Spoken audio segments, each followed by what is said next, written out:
Okay.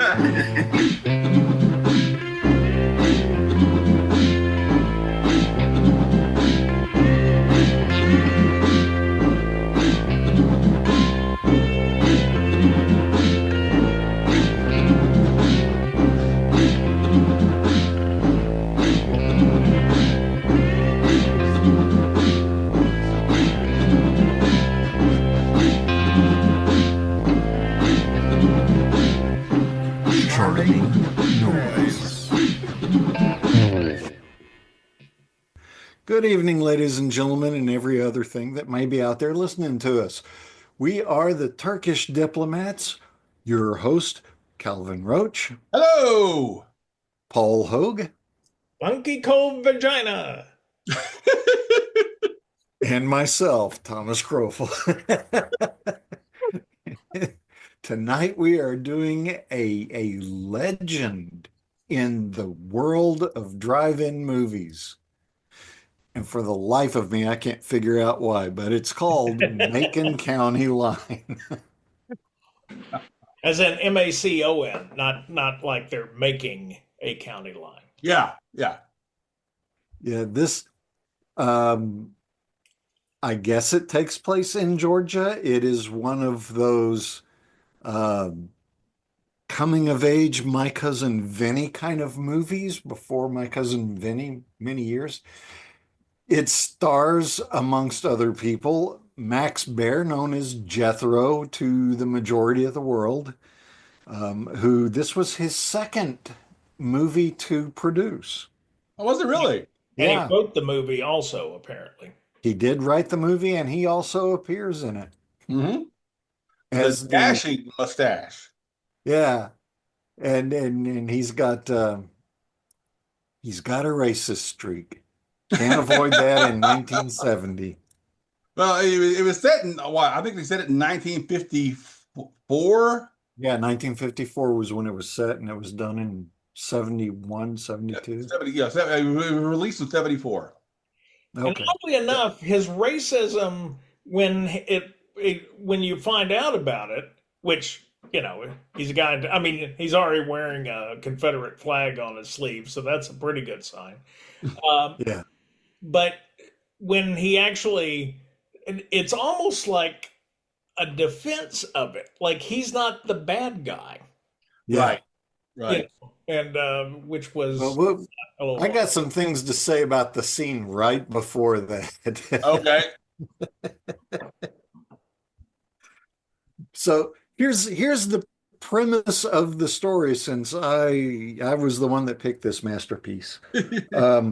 Like I say, how it ended up being a drive-in legend, I don't know, other than the fact that when they made the movie, they made it incredibly cheap, and to everyone's surprise, it got its money back 10 times over. Yeah. Right.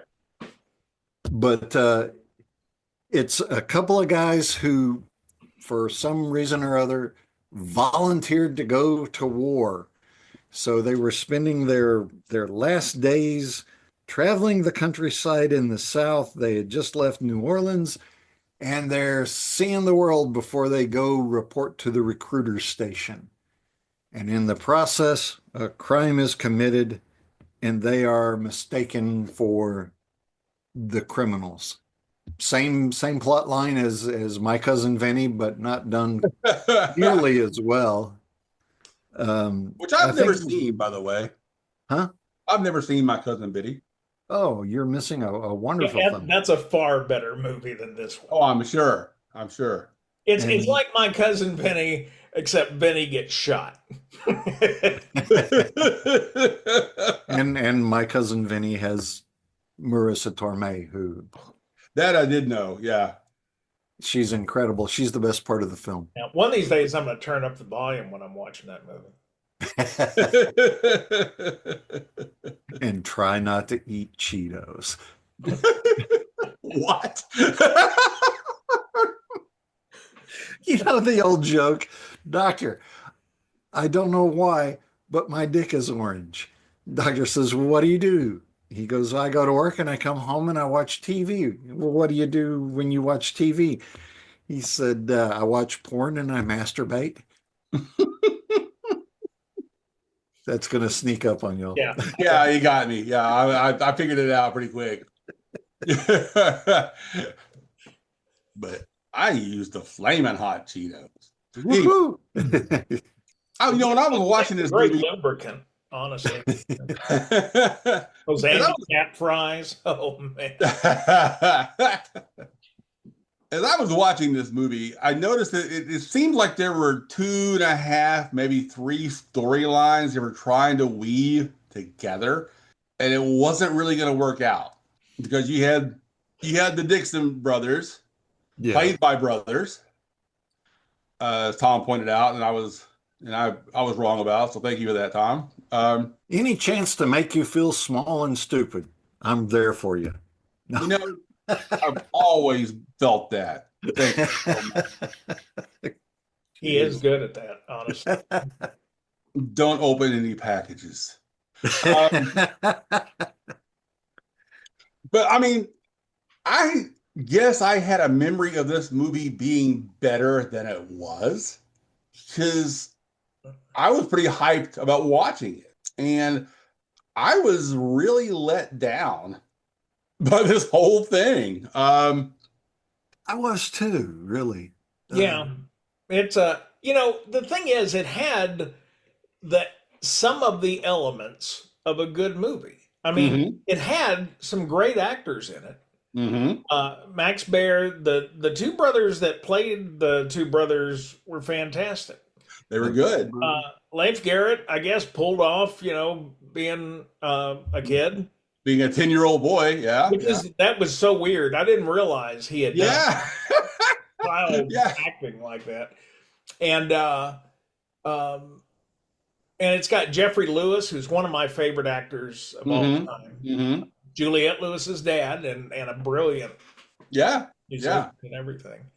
And I thought the direction, I mean, as a movie, it looked good in some places. I thought the cinematography was really pretty good. Honestly. There was a scene where what's his name's Jethro Bodine is driving down the road, and it's and it's pretty much sunset. Yeah. And they're shooting from inside the car with the sunset behind him. That has to be a tough shot. Oh, I'm sure. Yeah. Yeah. And they pulled that off. Yeah, he's driving at sunset. And I'm like, shit, I've seen that go terribly wrong. And, but it just sort of wandered all over the place. Right. And so when Max Baer was writing this, he gets to like the last 10 minutes, he's like, oh, I got to do something. And so he just kind of gets everybody killed. Now you're throwing out spoilers there for. Gosh. But no, yeah, it's no secret. This was. Yeah, I feel the same thing. They were trying to do too many stories all at once, and they weren't bringing them together in any kind of logical way. It was just kind of hard to follow because I keep wanting to call them the Duke boys, the Dixon. That would have improved the movie so much. Yeah. They freeze in midair in a jump, Waylon Jennings comes on. Well, they probably wish they hadn't come down here after all. We'll come back and see how they managed to survive this and not tear up the bottom of their car.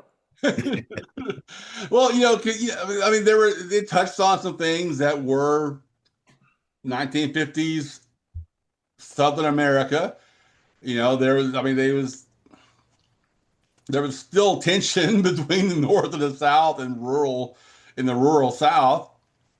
And because at one point, he's interrogating, the sheriff or whatever his name is, Sheriff Jethro, is interrogating these three kids and threatens. That was the best scene in the movie, honestly. Yeah. I mean, he threatens to charge them $10 a piece for vagrancy. It just slowly ramps up, Yeah. He Yeah. says, "So, what are you fellas doing here? Yeah. Hey, you mind if I see your driver's license?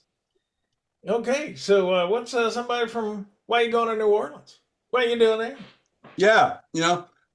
And he was just incredulous that the one brother volunteered to join the Air Force. I thought he was. I thought he was going to like suddenly. Oh, you're in the military. Hey, listen. I'll lend you the money to get this fuel pump. Yeah. Yeah. And no, that was a. No, instead, he tries to extort the guys who are already broke, and he knows they are Yeah. because the mechanic said what they need is a new motor. They can't afford it. Yeah. So he decides to step outside and extort money from them. And weren't they calling him Carpet Johns or Carpet Baggers or something? Or was that something else I watched? I think he did say carpetbaggers at some point. Yeah. And I'm not sure if it was right at that. Maybe it was in that scene. He did at some point though. Yeah. But I mean, the girl that played Jenny, I thought she did a great job. Although I was a little confused at the first when she was sitting there waiting for a ride, and a guy offers to give her a ride, and she tells him to fuck off.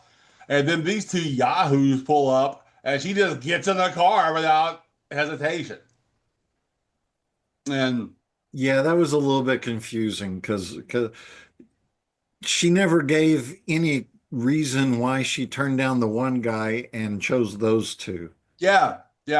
Unless it was her summer of love. I don't know. Was a nicer car. It was a nice car. I will give it that. 49 Ford. Yeah. But yeah, it just, like I said, it just wandered around kind of like we're doing right here, as a matter of fact. And the struggle, yeah. I watched this like a week ago and I'm having trouble remembering it, really. I mean, there just really isn't anything really dynamic to talk about. There's nothing so cringe that we can laugh about it, really. Well, I mean, Tom had mentioned there's a mix-up because there's a couple of murderous guys that show up in town. Yeah. And Max Baer doesn't see them, but they see Max Baer inside the gas station, little restaurant, cafe. Yeah. And they're acting just suspicious as hell, and they get the hell out of Dodge. Oh, yeah. I mean, he has the shakes. He's so afraid of the police. And the other guy, the driver, his friend, strikes me as having the IQ of maybe a bag of potato chips. And he's about to cry, because his friend is freaking out. It just, I mean, right off the bat, I mean, they telegraphed that those two guys were up to no good. I mean, it was pretty obvious. Yeah. And they managed to avoid being seen by pretty much everybody. And yeah, go ahead, Tom. Go ahead. Well, I was going to say, and then for some reason they're driving around for no real reason. And then they just decide, okay, let's find somebody to rob and rape. Yeah. And they go into the house. Go do some crime. and he takes the wife, Sheriff Jethro's wife back in the bedroom, and then he sees the police uniform and freaks out right there. And I anticipated, that things were going to go bad when he is basically standing in front of her with his pants on, moaning and getting off while just standing there in front of her. Now she's crying. I didn't expect it to go that bad. I mean, when they showed the bedroom after what they had done, I was like, holy cats. No, after what he had done. The other guy was just sitting there watching TV. Yeah. And so the guy that ends up actually doing all the raping and murdering, he has this flashback to sometime where he's sitting on the tracks and there's a couple of cops and I guess they're abusing him somehow. Yeah. And it's shot in silhouette, like a train's pointed at them. Mm-hmm. And and the weirdest part about that scene is that they kept playing the film back and forth. Yeah. Like it would, they'd roll it forward a second or two, and then like somebody in the editing room is running that reel back and forth. Yeah. And which was kind of, I guess they were trying to make some sort of odd, effect with that. Like avant-garde rape thing. Because they had to, and anything having because they use like double exposure for the love scenes between one of the brothers and the girl, and then it was a. Now during the rape flashbacks, didn't Max Baer appear, as the sheriff to beat on this guy while he's in the chair or something? I never could understand that. If he saw, whether he just saw, because when he was looking at Max Baer at the gas station and Max couldn't see him, it was like he recognized him. Right. It's not just right. But they never really addressed that, I don't think. Yeah. I thought the same thing. Like I said, this movie was vague in a lot of places. I mean, it had its moments, but normally by now we're laughing at our own jokes about these movies. But there's not. This movie just didn't go anywhere. It really didn't go anywhere. It didn't give me much to talk about, I guess. Yeah, it didn't give me anything really to talk about, except for, and I guess we can go ahead because we're struggling here. There was this scene where he goes to pick up his son. Yeah. And first off, he's walking down the school hallway. It's pitch dark outside, so the after school program is taking place at 10 o'clock at night or something. I don't know. But he has I noticed he has that John Wayne kind of a swagger walk. Yeah. But he leans against the door like John Wayne. But to me, it looked even more effeminate than John Wayne could pull it off. Second, the kids are all just sitting around. There's like 5 or 6 kids all sitting around this table, back straight as an arrow. They're in like junior Nazi uniforms or something, and they're just staring straight ahead. Yeah, it's a military academy. Is where yeah. And he goes, "Hey guys, I need my son," or whatever. And the kid's like, "Yavo, Commander, attention everybody." And then he dismisses him, and they're walking outside. But that entire setup there of that school scene, to me, was more disturbing than anything else in the film. Because the school is completely deserted otherwise. Yeah. And the sheriff just leaves 5 kids sitting there in this empty classroom singing Texas Uber Alles. Yeah. Macon County Lord of the Flies. But then he goes outside and there's a couple of black kids over there and they're playing basketball, and he kind of frowns when his son says, "Hey guys." Yeah. And then in the car, when he's well away from everybody, he's like, "You might not ought to hang around them. We got segregation here, and that's best. We got rules, and we have to follow the rules." Yeah, that was it. Yeah. And he said some people just don't believe. He said that the whites ought to go to school together in one place, and the blacks ought to go to school, and that's where your mom and I feel too. And he said it like it was Andy Griffith explaining why you shouldn't shoot a bird to Opie. Exactly. I mean, it was actually like this tender father-son moment about Jim Crow.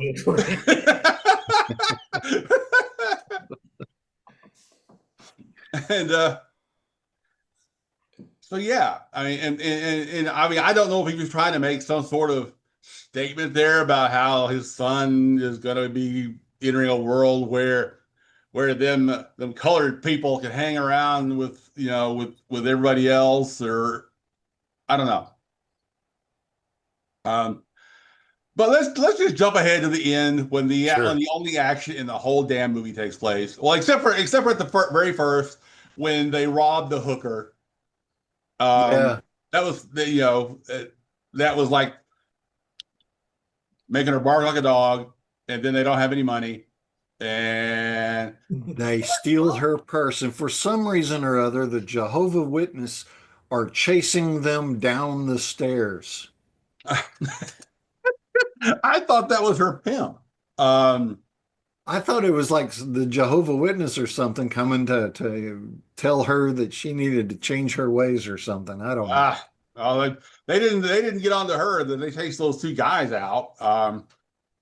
So her dad wasn't in that group because they kept saying her old man's going to be here soon. Yeah, which It could have might been have her pimp, been, I Could don't have know. been the pimp. Yeah, that's true. you know. But somehow when they escape these guys, they find that their car has been towed, um, and they have to walk God knows how far to this salvage yard to get their car back. They were walking from morning. They got their car back in the afternoon, and they were driving by nightfall or sunset. But yeah, and like always, dear listeners, we're jumping around like we always do when we talk about this stuff. But we're in this case, we're just trying to find something interesting. Um, So let's just jump to the end like you suggested. yeah. Who shot Captain Alex Jethro?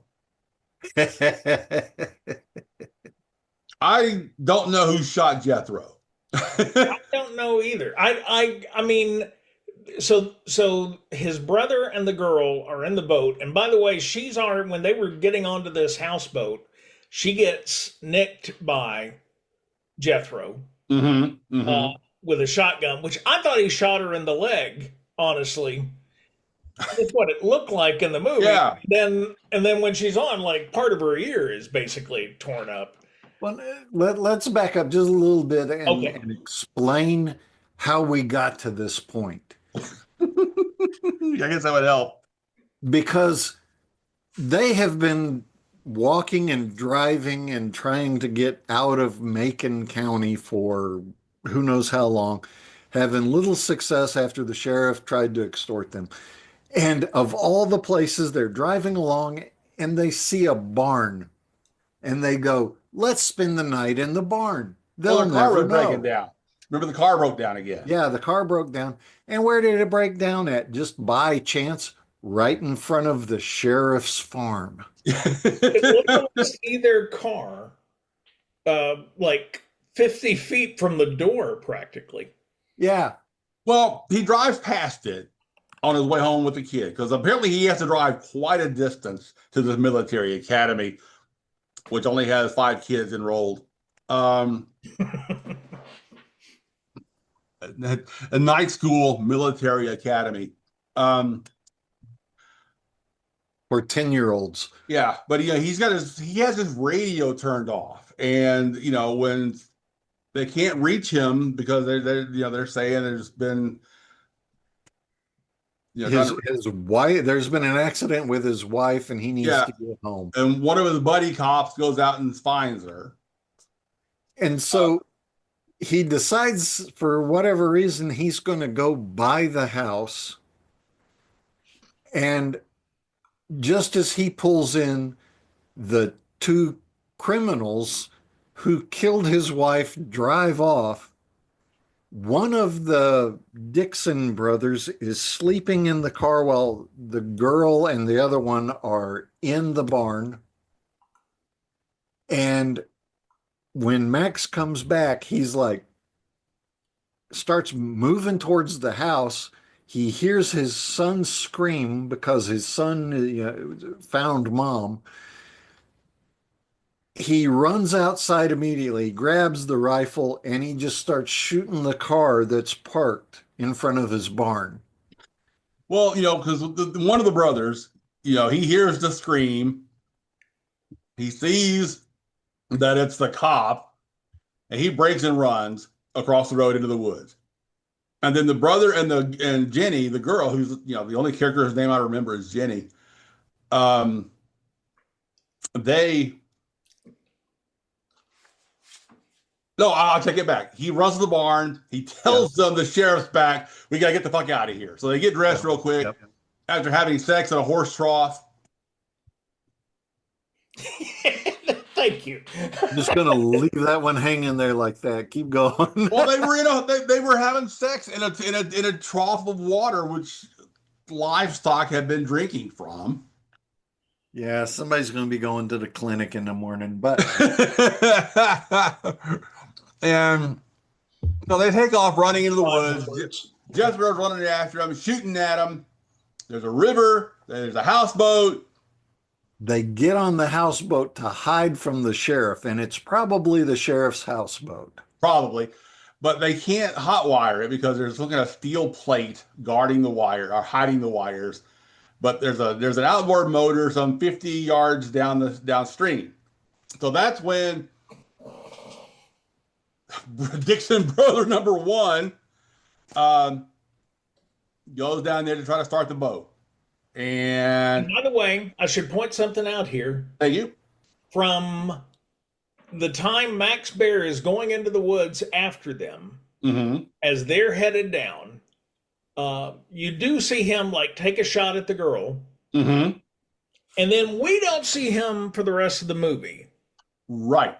We see the other cop. Except for one shot. Yeah. Well, we see the other cop who's, yelling for the sheriff. Reed. Thank you. Reed. Thank you. And the entire time you hear a shotgun being pumped repeatedly. Yeah. Well, you see the brother and Jenny on the boat get shot in slow motion. Yeah. Which I only heard one shot, but apparently he killed them both. But you're right. The other cop finds dead Jethro upside down laying on the bank upside down, having been shot. But it's not clear who shot him. No one ever knows. The brother had a gun. Now he was firing back in self-defense. My guess is when the other cop gets to the boat, finds the dead brother and Jenny and Leif Garrett standing there just pumping the empty shotgun over and over and over, I think he accidentally shot his dad. I think that's what they want you to believe. Because in the credits at the end, it says he spent the rest of his life in a mental hospital. Which, by the way, this movie does have this little thing at the beginning that says this is all based on true events. It's all completely made up. Yeah, it's all completely made up. They just did that to try to sell tickets. So I think so that there you have the movie. That was the entire freaking movie right there. Yeah.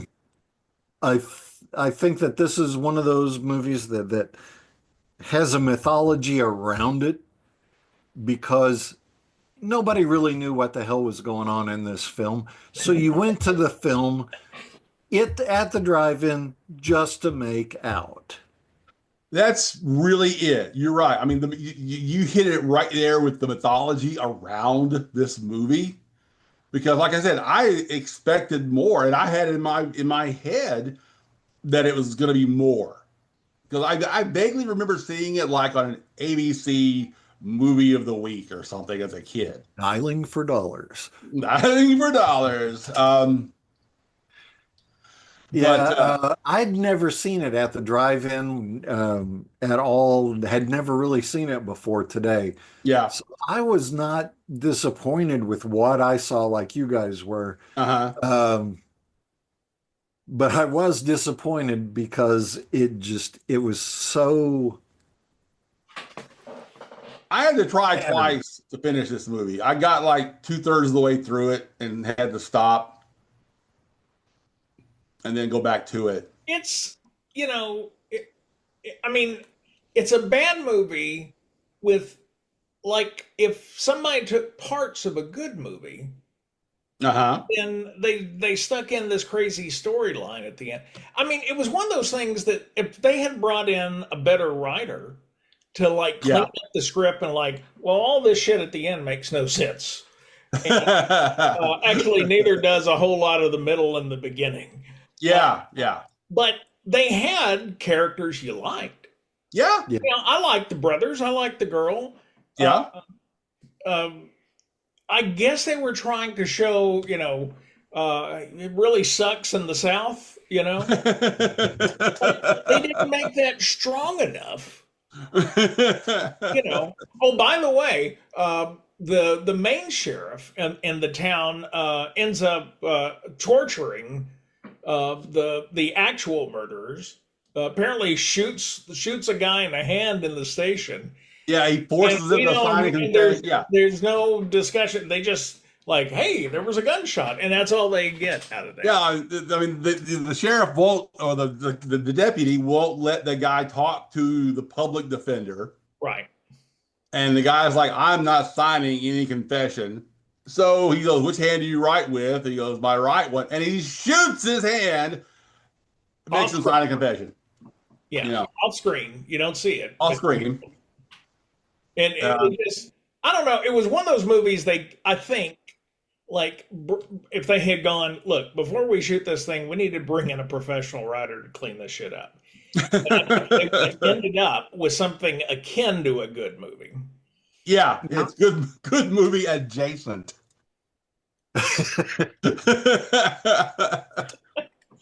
I'll say this. Yes, bad movie, completely bad movie. There's no denying that. But like you keep saying, there's a lot of good elements in it. Yeah. And I think this movie got the mythology that it's got because it showed up, so many different elements of it showed up in so many different things. Yeah. Like Dukes of Hazzard. I can see the Dixon boys in the Dukes of Hazzard. They're the Duke boys. The whole My Cousin Vinny mix up with who killed who. That's it's kind of a standard theme that you saw a lot after this film. Yeah. The shock value at the end of who actually killed the sheriff. And then, you reveal the son pumping that shotgun. That's Sleepaway Camp right there, and a dozen other films, man. Yeah. And I think it all kind of boiled out of this film. You could be right. Yeah, I can certainly see what you're saying, because there were so many elements in this movie that you saw later on in the 70s in movies and on television shows. I mean, and even if it was done in the most profitable movie of 1974. Yeah, and that's hard to believe seeing it. I know. It did inspire a second movie called Return to Macon County, done by the same director, starring Nick Nolte and Don Johnson. Yeah. And has absolutely nothing to do with this movie. And it's essentially the same movie. Other than it takes place in the 50s also, and there's some cool old cars. That's it. Yeah. Yeah. And at the very end of it there, when everybody who was involved in this town, except Ellie Mae goes crazy and shoots up the place. I wish they would have. But they fixed the kid's car. He's the only survivor of his friends and his brother and girlfriend. And they're all just standing around at random spots in the gas station parking lot staring at him. Like they have some connection to him now. Yeah. That he's been injured by and has lost his brother. But I mean, were they trying to have a kumbaya moment there of some sort? Or were they trying to look at him menacingly to make him leave? They look like they were sad. Yeah, yeah. Maybe. We're sorry that you got stuck in our racist bullshit. They're all Because Sheriff Bart. The one thing that the at the end of the credits, they froze on the two black kids who were playing on the basketball court. Did you notice that? Yeah, yeah. And it was like it zoomed after it froze. It zoomed in on a circle, pretty much of them. Like, okay, so what are you trying to tell us here? Yeah. It's a disjointed movie that could have been bolted together a lot better than it was, I guess. I would not recommend going to see it. Or even renting it or watching it or for renting free it or with anything. ads. Yeah, I wouldn't recommend it. You'd be better off going to the real Macon County. Yeah. And getting shot. And getting shot.